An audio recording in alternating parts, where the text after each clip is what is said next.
നമ്മൾ നമ്മുടെ കുടുംബാംഗങ്ങളൊക്കെ ഇന്നലകളിൽ ചെയ്തിട്ടുള്ള പാപത്തിന്റെ ആ ശിക്ഷ, പാപത്തിന്റെ ഭാരം, പാപം മൂലം നിൽക്കുന്ന അനർത്ഥങ്ങൾ ഇന്നും നമ്മുടെ മേൽ നിൽക്കുക. കാരണം എന്താ? ഇന്ന് വരെയും യേശു ക്രിസ്തുവിനെ, അവന്റെ ബലിയെ, എന്റെ വീണ്ടെടുപ്പിന്റെ, എന്റെ രക്ഷയുടെ, എന്റെ സൗഖ്യത്തിന്റെ, എന്റെ ശാപത്തിന്റെ നുകങ്ങൾ തകർക്കുന്ന ആ വിഷയമായിട്ട് ഞാൻ ഇന്ന് മനസ്സിലാക്കി അത് സ്വീകരിക്കാതെ എനിക്ക് വിടുതൽ കിട്ടില്ല. എന്റെ കുടുംബത്തിന് ആ മേഖലയിൽ വിടുതൽ കിട്ടില്ല. വർഷങ്ങളായിട്ട്, ചിലരുണ്ട് വർഷങ്ങളായിട്ട്, നാളുകളായിട്ട് ചില അനർത്ഥങ്ങളിലും അസ്വസ്ഥതകളിലും ഒക്കെ കഴിയുന്ന എത്രയോ പേരുണ്ട്, എത്ര കുടുംബങ്ങളുണ്ട്. ഒരു ഗതിയില്ലാതെ കഴിയുന്ന കുടുംബങ്ങൾ, എന്നാ ചെയ്താലും ഗതി പിടിക്കാതെ ചില അവസ്ഥയിലൂടെ കടന്നു പോകുന്നവർ.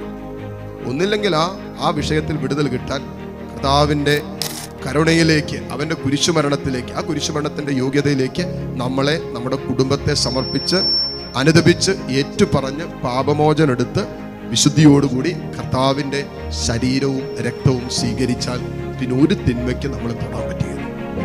ഒരു ശാപവും നമ്മുടെ മേൽ ഏശുകയില്ല.